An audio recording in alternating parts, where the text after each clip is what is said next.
तो चलिए आप लोग, आज के इस वीडियो में हम क्लास 10 का इतिहास चैप्टर 1 राष्ट्रवाद, यानी जो आपका चैप्टर 1 है यूरोप में राष्ट्रवाद का क्वेश्चन आंसर करेंगे, जो कि आपका बेसिक बुक से है।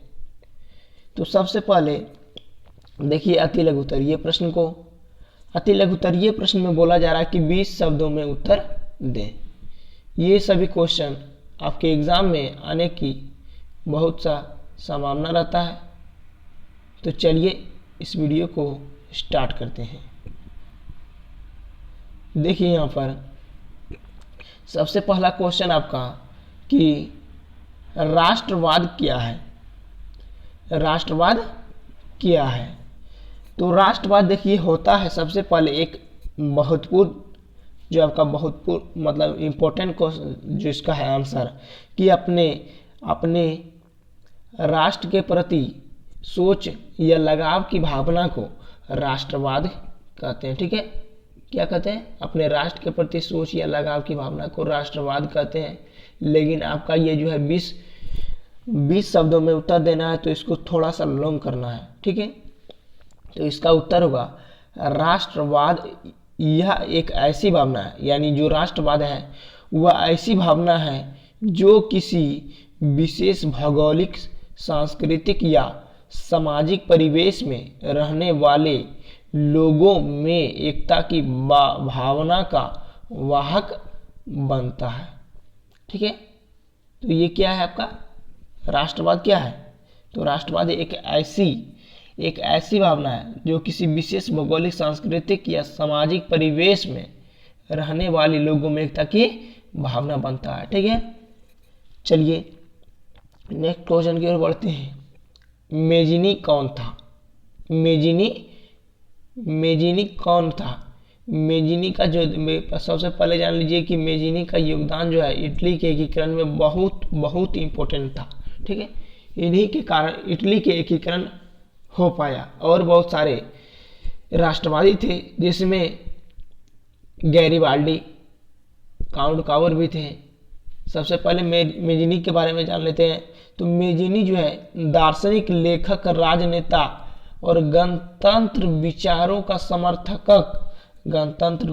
समर्थक, ठीक है, तथा कर्मठ राज कार्यकर्ता भी था। ठीक है, उसने इटली के एकीकरण का मसीहा, देखिए उसे इटली के एकीकरण का मसीहा माना जाता है। यानी जो इटली का एकीकरण हुआ था तो इसमें यह काफी भूमिका अदा किया। ठीक है, इसीलिए इसे इटली के एकीकरण का मसीहा कहा जाता है। आरंभ में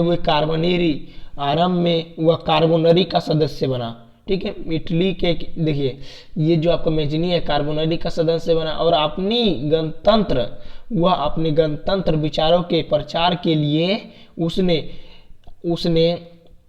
1831 ईस्वी में यंग इटली और 1834 ईस्वी में यंग यूरोप की स्थापना किया। ठीक है, चलिए नेक्स्ट क्वेश्चन की ओर बढ़ते हैं। Question number 3। क्वेश्चन नंबर आपका 3 है कि जर्मनी के एकीकरण की क्या बाधाएं थी? जो आपका जर्मनी है ये बहुत छोटे छोटे टुकड़ों में खंडित था। तो आपको बताना है कि जर्मनी का जब एकीकरण हुआ तो इसमें कौन कौन सा बाधा उत्पन्न था जिसको एकीकरण में करने में जो है कठिनाई हुई थी। तो देखिए यहां से आप लोग देखिए जर्मनी के एकीकरण की प्रमुख बाधाएं निम्नलिखित है। तो देखिए जर्मनी जो है सबसे पहला, 1 नंबर पॉइंट में जर्मनी जो है सबसे पहले लगभग 300 छोटे छोटे राज्य का टुकड़ा था। ठीक है, और इन राज्यों में व्याप्त राजनीतिक, सामाजिक तथा धार्मिक विषमताएं, यानी सभी राज्य में अलग अलग राजनीतिक था, सामाजिक और धार्मिक, यानी अलग अलग धर्म मानने वाला था और लड़ाई भी झगड़ा भी करता था। और तीसरा पॉइंट है कि राष्ट्रवाद की भावना का अभाव था। ये जो राष्ट्रवाद की भावना आप लोग पहले क्वेश्चन में बताए थे, यही का अभाव था जर्मनी में। ऑस्ट्रिया का हस्तक्षेप था, यानी ऑस्ट्रिया उस पर कब्जा किया था। ठीक है, और तथा इसमें और आपका है मेटरनिक की प्रतिक्रियावादी नीति। मेटरनिक जो था, मेटरनिक जो सभी मेटर में चला आता था, मेटरनिक, इसका वहां पर प्रतिक्रियावादी नीति चल रहा था। ठीक है, चलिए तो नेक्स्ट क्वेश्चन की ओर बढ़ते हैं हम लोग। नेक्स्ट क्वेश्चन देखेंगे आपका अति लघु उत्तरीय का लास्ट प्रश्न है कि मेटरनिक युग क्या है। अभी देखे थे हम लोग मेटरनिक के बारे में, तो मेटरनिक युग के बारे में अब पूछ रहा है हमको। तो मेटरनिक युग क्या है? तो ऑस्ट्रिया के चांसलर मेटरनिक के 1815 से लेकर 1848 तक के काल को मेटरनिक काल यानी मेटरनिक युग कहते हैं। क्या कहते हैं? मेटरनिक युग कहते हैं।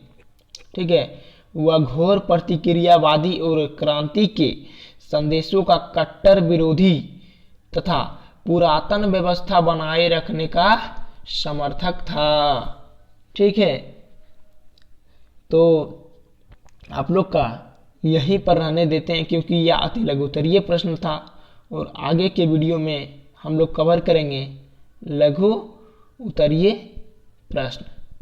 तो चलिए मिलते हैं नेक्स्ट वीडियो में। अगर आप आगे की वीडियो चाहते हैं तो कमेंट बॉक्स में कमेंट जरूर कर दें। चलिए बाय बाय, टेक केयर।